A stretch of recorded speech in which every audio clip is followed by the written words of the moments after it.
Hi there, it's Kevin with RogueDeckBuilder.com with this week's episode of the Market Monday. So this week I've got a few topics that I want to talk about. The first is the aftermath of the week one from Throne of Eldraine Standard and talk about some of the winners and losers, and therefore you can speculate with that knowledge at hand. And B, I want to talk about a topic with what I call the Card Kingdom Buylist juggle. So every set, I would say, since Ixalan, I've been doing this with Card Kingdom. So it seems that Card Kingdom does mass box openings of their own, and they seem to be automated based on their website, meaning that I don't think there's a human that controls the pricing a lot of the times with cards of where they go up and down on Card Kingdom's website. And I think it has to do with something with their inventory. So it bases their inventory based on how much they've been buying versus how much they've been selling. And if they've been buying more at a higher rate than they've been selling, then the buy list goes down, and also the sales price goes down until it hits that whatever the mark they've got set for their automated website to adjust the prices. So I've been doing this, like I said, since Ixalan with new sets. Oftentimes, Card Kingdom is the cheapest place to get cards from the newer sets. Right now, Modern Horizons will have some undervalued rares, especially between the $5 and $1 mark. And I did this with Ultimate Masters, especially like when TCG Mid had cards like Conflagrate for 80 cents. Card Kingdom had them for like 25 cents. And that's kind of the price range that's most interesting with the Card Kingdom juggle. And why I call it the juggle is it's only a few short months until you sell the cards directly back to Card Kingdom's buy list for the increase in the store credit. And you can actually make a pretty decent little, and it's very little labor or even shipping intensive to do this, and you usually come out like not even close. It's definitely profit. You're on top when you do this sort of thing. So right now we have Throne of Eldraine being open like crazy on these particular websites, and there have been some interesting things when we actually look at Throne of Eldraine with the prices comparatively to Card Kingdom, and so we'll talk about that going in about a few minutes here. But first I want to actually focus on the standard meta and exactly which cards we're actually seeing a lot of play, which cards were underwhelming this week, and where I foresee the future of this particular standard format. Now, spoiler alert, I don't. I think that we have a wide open standard format. This is very similar to formats when mid-range is king. It usually means that there are going to be a variety of different archetypes, and there are going to be decks that are good for 1 week and then terrible the next week, and rinse and repeat. And I think those make for the most interesting standard formats. They also make it the most lucrative for just quick turns, so buying and selling cards. So eventually all cards that do see some sort of play in like week number 2 or week number 3, if they didn't see play in the week number 1, they go up in value. A couple of those examples are going to be the Cavaliers. So I did call the Cavalier of it's the Cavalier of Flame as a card to speculate in on my Rogue Market channel. If you're not subscribed to the Rogue Market, I highly encourage you to come over and subscribe to it, because I do give out early advice on cards to go in on. And this is one that we called this week was the Cavalier of Flame. Cavalier of Flame is going for about $250 when I noticed it was seeing play as a 4 of in a lot of the Jeskai Fire decks. And being a mythic out of Core 2020, this just seemed like a duh pick to pick up, and therefore it did go up from about $250 to $6. I have a whole video on how to explain looking at TCG supply to see if it's actually a good investment.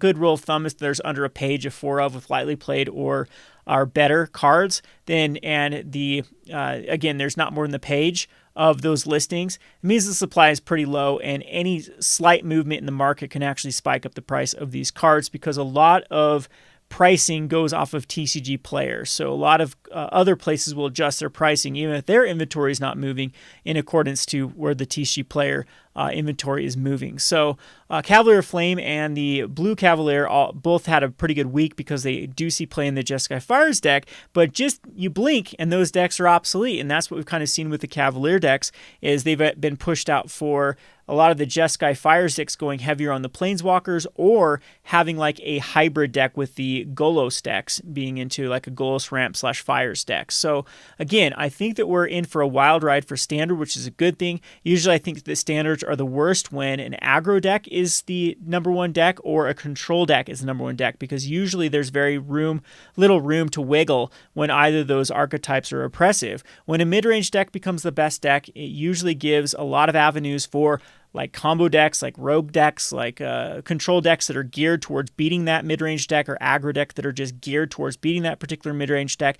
And then it ends up having this shuffle meta where, like I said before, a deck is good for 1 week and then people adjust, and then that deck is no longer good, and you have to kind of figure out what's going to be the flavor of that week when you go into a tournament. And it leads to requiring people to own a lot of different cards and move a lot of different cards. And overall, for the economy, for the secondary market for paper Magic, it's a pretty good time. So I'm thinking we're seeing that because this week we saw some decks that haven't seen play in a while, like the Arclight Phoenix decks, and we've also seen decks that were dominant, like the Blue-Green Flash, really fall out of favor. So very, very interesting with cards. So we'll take a look at the cards that did do well. So first of all, I just want to look at Core 2020 and explain this in a nutshell here. So the most expensive card was Chandra Awaken Inferno. This card does see some modern play, and that's why it's got the price tag of $16.75.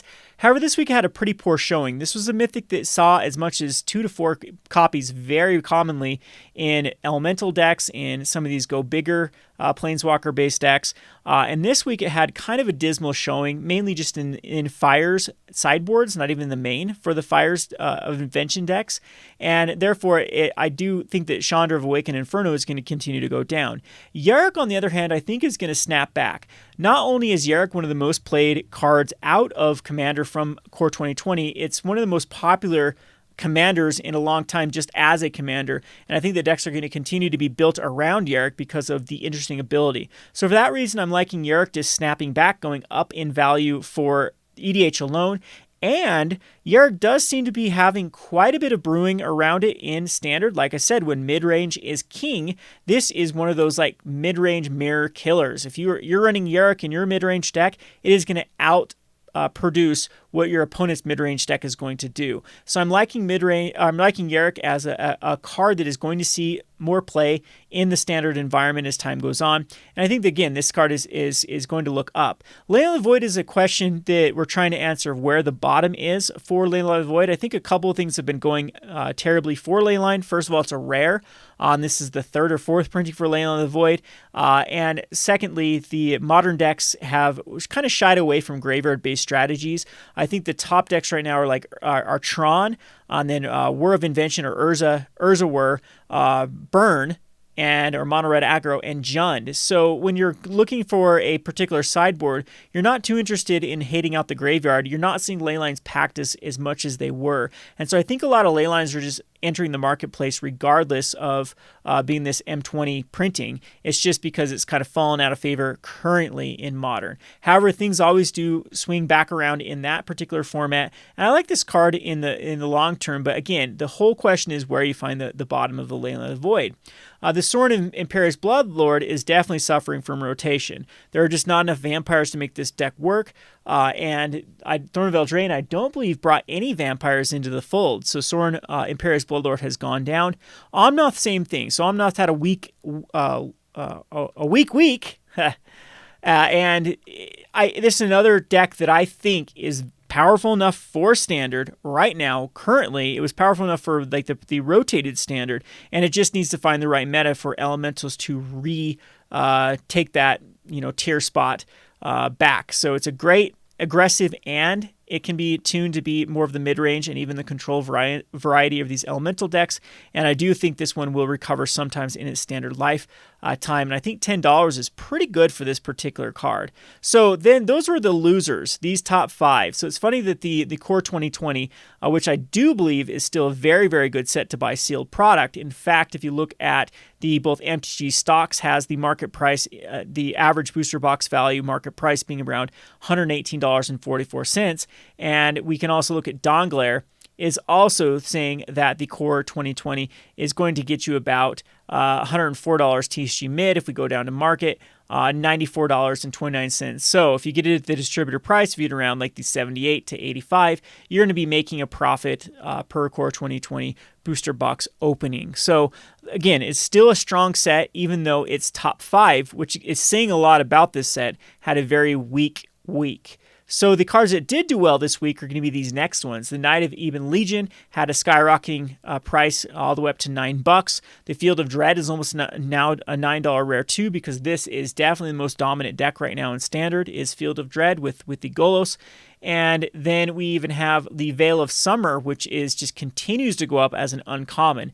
A $6 uncommon out of a set in Standard is really, really unheard of. I think the last one that we've seen that out of is Fatal Push. So if we go down, some of these other cards, like I said, had some good weeks, or a good week, like Golos, Tireless Pilgrim, and the Cavalier of Flame, as well as even the Cavalier of Night had a very good showing in the various either mono black decks or the black-red Rakdos kind of reanimation type strategy. Not really reanimation, but just value-based strategy where they just keep on coming with the various Rakdos cards that can recur. So I really like this set going forward. But let's just look at the standard sets to see what other things are performing well. So we have the metagame right now. We had some interesting tournaments. We had the standard leagues. These are kind of weird to look at because it's just going to show all of the decks that actually performed well, that made 5-0. So, I mean, not that they necessarily performed well. They just have to hit a 5-0 finish and be unique enough than their counterparts. So only one of these particular deck lists will be shown per archetype, unless it has, I believe, 10 different cards. Someone correct me in the comment section below if I'm wrong here.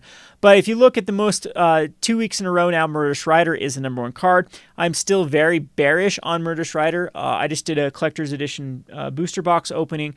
These type of cards are very, very common when you think about bringing in all of the collector's editions. When you think about that, it has a higher chance of being opened in a booster box, just a draft pack, because you can get a foil version of the showcase, you can get a foil version of the normal, you can get a showcase and a normal. So the quantities of these cards, even though showcase and foils are opened at a lower basically a lower percentage than the regulars, that still is adding to a stock that other rares that don't have showcases are not added. So I don't like Murderous Rider for that reason. But anyway, we've talked about that in in other videos.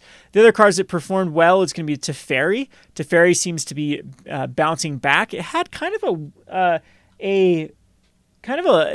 week before, like the week 0, it didn't have the best performance as we thought. Like I thought it'd be a dominant, just incredibly dominant card, but now it does look like in the Jeskai Fires deck and in the Golos ramp deck that Teferi is the go-to stall card to get what you need into the mid-range, into the control elements of those particular decks. Hydrokrasis, this is another card that was surprisingly not there week 0, has definitely had a great week 1, and this card should be going up in price if these type of decks are continuing to see as much play as they see. Questing Beast continues to be a very strong card. We had the Noxious Grasp being another great sideboard card that could definitely go up in price if it continues this. So right now it's 32 cents. The biggest difference between Veil and the Noxious Grasp is the modern playability. So Noxious Grasp does not see currently play in any sort of modern strategy. Well, actually, you know what? Look here, it's actually entering into modern, but definitely not as much as Veil, and it is seeing play though in standard. So this is another one I definitely keep my eye on. Veil can go up to $6. This is a card that could definitely go up even more, and that even adds a little bit more to the justification into buying into sealed product, of course, at 2020. So if we look back down here, Bone Crusher Giant, doing good. Once Upon a Time still doing good, and Lava Coil. And you can kind of scroll down these deck lists for what's going good. So again, I don't like to focus too much on the standard leagues because any deck that can 5-0 will hit a list. If you really want to see a good standard though that has a lot of variety, this is a good indicator to see if there's plenty of decks. That means there are plenty of decks that can compete. I remember looking back at when they started this whole list during Kaladesh. Sometimes there would only be like 4 decks that would show up because every deck was the same, 4 decks. So here's some lot of different things we can look at. So a little bit of TLDR, these mid-range blue Teferi decks, or the kind of the food-based decks, the Bant ramp decks, Okos, Teferis, Nissas, these type of decks are very prominent. And on the other end, like mono green aggro whether they're either into white or they're into black, are also very, very good. And I think they're really riding on the success of Questing Beast being a nice hasty threat to both. It basically does 8 damage against the meta at the moment. So it does 4 damage to the opponent as well as 4 damage to a Planeswalker. Like I said, a very, very good card right now in the mix. And again, it seems to be kind of split right there. And then we do have the mono black aggros, mono red aggros that are still doing well, and they can mix and match as well with other colors. I've seen some black splash white, I've seen some black splash red, but those are very similar to the week 0. So we had mono red, mono green. There's a Cavalcade deck. Red green still very good. Again, this is still on the same axis that we're going to push through the mid range, go a little bit bigger than the aggro decks, and those seem to be doing very well in the meta. So a tournament result we can actually look at that is more of a trendsetter would be the Star City Games. It was very interesting to see this green-white adventure deck that was running 4 of the Lovestruck Beast actually win the entire tournament, and so this one's running some interesting cards, a lot of cards, adventure cards from the Throne of Eldraine. And this, I guess, it makes a good little segue into the second topic that I'm talking about, which is the juggle, the Star City, or the Card Kingdom juggle. So this is interesting. So this is what I like to do.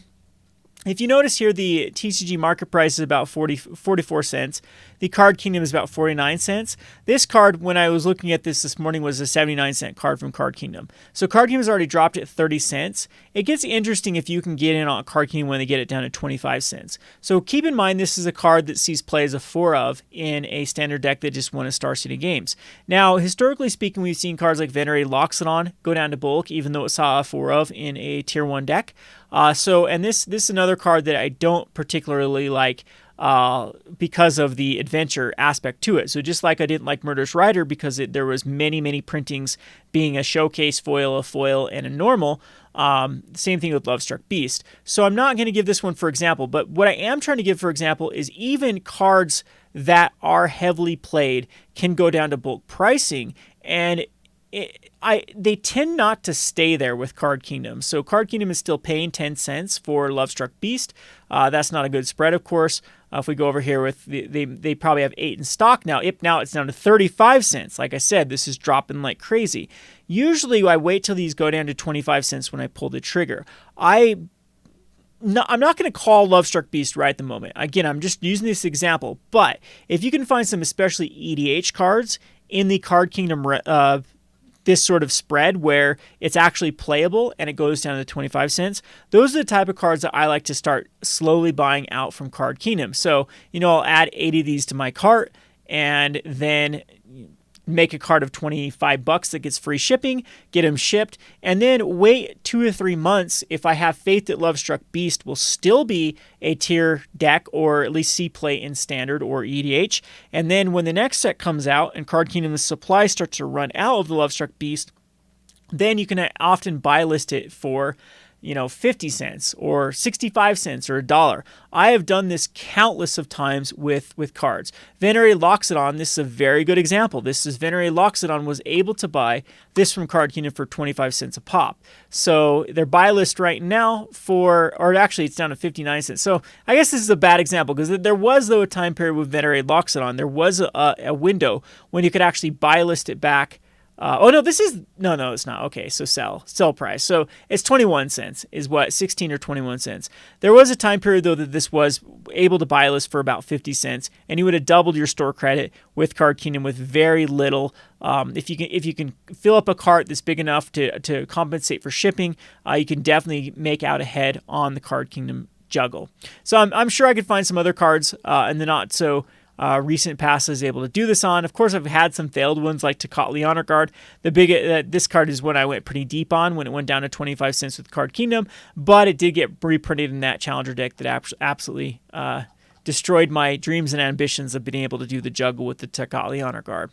Anyway, going back to it though, these are the type of cards that I definitely would keep my eye on for these to have kind of the ability to go up in value if they hit a tier 1 deck. So say, for example, this green-white adventure deck does take off. This would be a great spec as a 4 of rare from the Throne of Eldraine to have that sort of Card Kingdom juggle.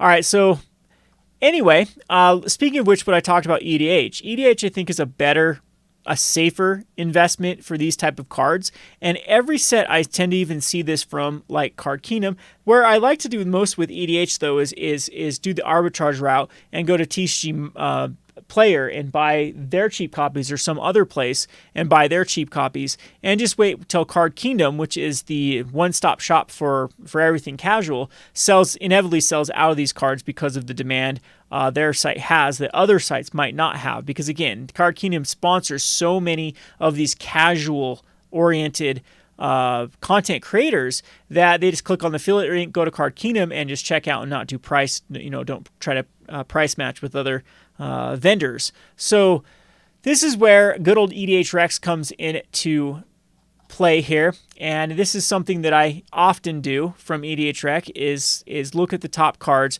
that are currently seeing the most play from the newest set, because they tend to bottom out and then they tend to have a nice little rebound. Here's a good example of one that must be selling pretty aggressively at Card Kingdom, as they're selling it for 99 cents, which is the Sir Conrad. So you can see 99 cents, the sale price. They're paying about 15 to 20 cents for the Sir Conrad.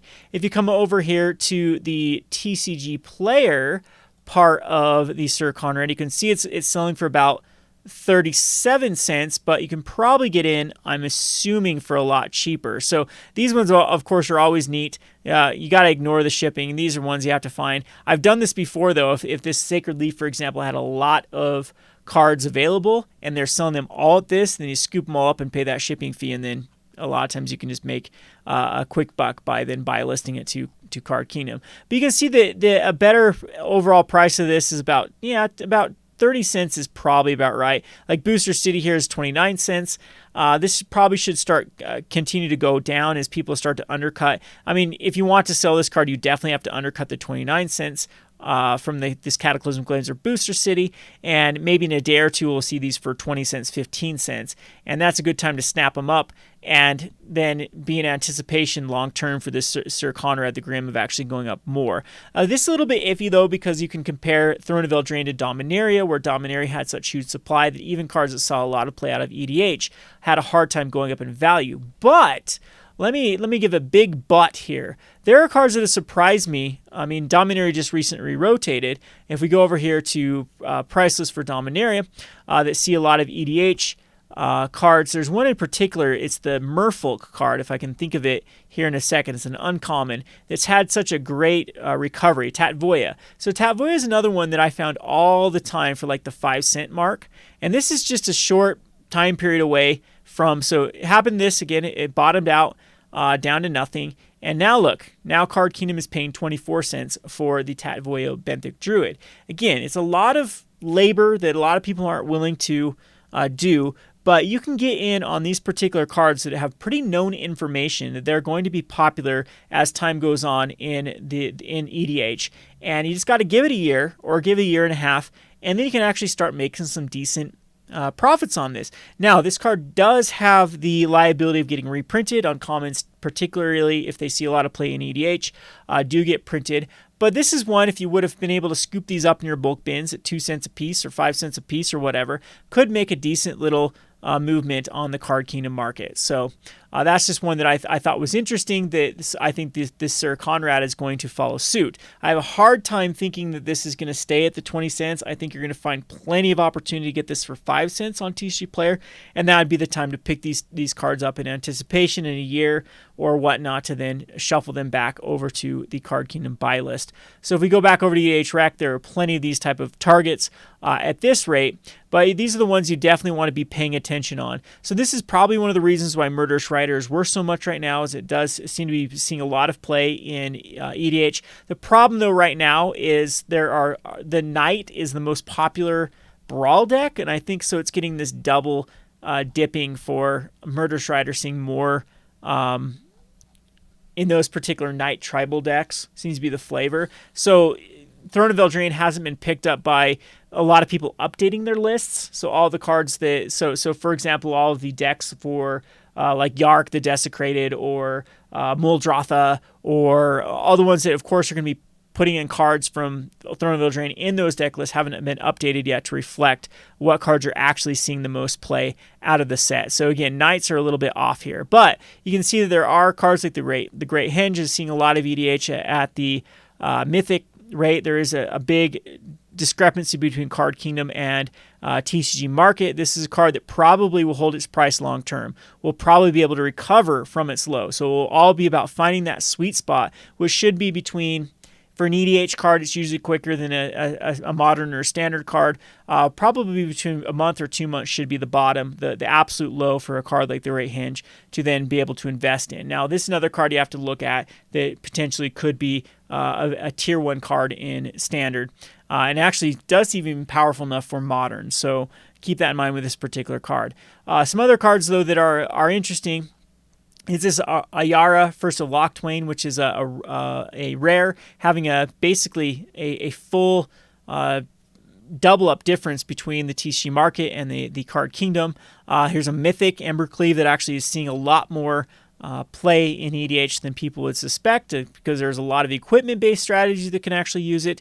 It has the ability to go on any creature at instant speed to give it double strike and trample, so you got to think of the Voltron-based commanders. But the card that I really like so far that seems to be the most legitimate is Mirror Maid. So Mirror Maid is one that I'd focus on and see if it actually does continue to go down and pull the trigger on that particular card. There is a card called Agent of Treachery that here's a good example of EDH, how fast it can recover. So Agent of Treachery, yes, this has started to see play in standard, but the main reason it started to have this little trajectory here was it was seeing one of the most plays out of Core Set 2020 for Commander. So it got down. There was a time period where you could actually buy this from Card Kingdom. Here's a good example. You could actually buy this card from Card Kingdom for 25 cents. So 25 cents and 35 cents is where I think I got in on this card. I think I only got 8 of each from Card Kingdom at that time period because I wasn't too bullish on this particular card. But now you can see the Card Kingdom is selling it for $2.59 and buying it for $1.40, and that wasn't too long ago for Core Set 2020. So the Mirror Maid is one of those particular cards that if it is going to continue to see a lot of play in EDH, which it should because it copies any artifact or enchantment. I guess it gets a little bit weaker now. It can't copy Paradox Engine, but let's be honest, who actually untapped with the Paradox Engine and didn't win the game?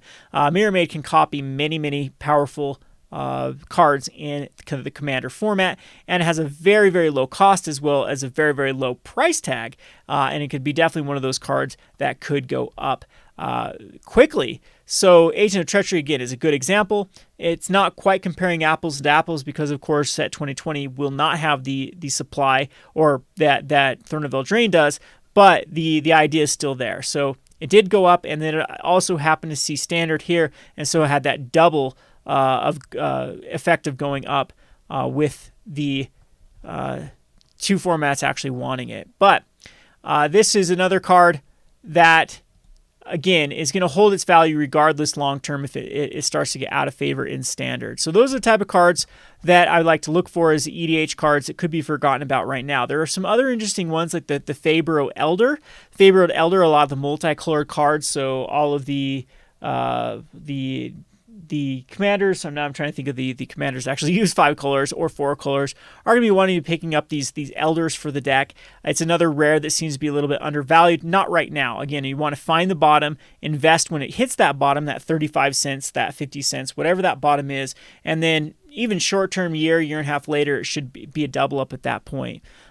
Same thing with Castle Locthwain. This is a very interesting card for Commander because it's a land that can draw you cards. Yes, mind you, at the cost of losing a lot of life, but in Black, a lot of times you have ways to life gain, and it easily could be one of those cards that is overlooked and doesn't see a lot of standard play, but continues to see a lot of play in EDH, and you'll see this number just increase at a higher rate than maybe some of these Knights. That would be definitely the card to pick up. So again, we have to wait for the consensus of what cards start to see more play in EDH. It's giving a bit of a just misrepresentation just with like the amount of decks that are working off those brawl decks. But once the dust settles and people start updating their particular list, I think we're going to see some cards start overtaking other cards as the most played cards in EDH. So here's a good one. It seems to be like almost every set they have a card like this, and every time it's undervalued. So we had the one from Ravnica Allegiance, which was whenever you cast a creature spell, if it doesn't share a name with another creature on player in the graveyard, you draw a card. That was another bulk rare that I believe is now, I can't think of the card at the moment, but I think it's $2 or $3 a piece. And Return of the Wild Speaker is another card that I think is going to go great for EDH. So it's a 25-cent card. Draw cards equal to the greatest power among non-human creatures you control, and then non-human creatures get +3/+3. There will be plenty of decks that can throw this in EDH, especially instant speed. It's got that the overrun effect. It's got the drawing card effect. It seems to do what you want in EDH. So these are the type of cards I definitely want to keep my eye on. Magic Mirror is another one. This card seems really, really powerful in EDH. I think there's another blue one where it puts a counter on every turn, every upkeep. Midnight Clock, here's another one too. I think Midnight Clock's very interesting that could start to see more play in EDH. So keep this site kind of bookmarked with EDH Rex with the Eldraine set. And when these start to overtake some of these other cards, that'll be the time to buy in on them. But there are definitely some goodies in this price range that I would consider on going pretty deep on them as they approach their bulk price. Anyway, that's all I've got today is kind of a rambly topic. Starting to lose my train of thought, so we'll call it here. Anyway, this has been Kevin with the Rogue Deck Builder. Thanks for watching.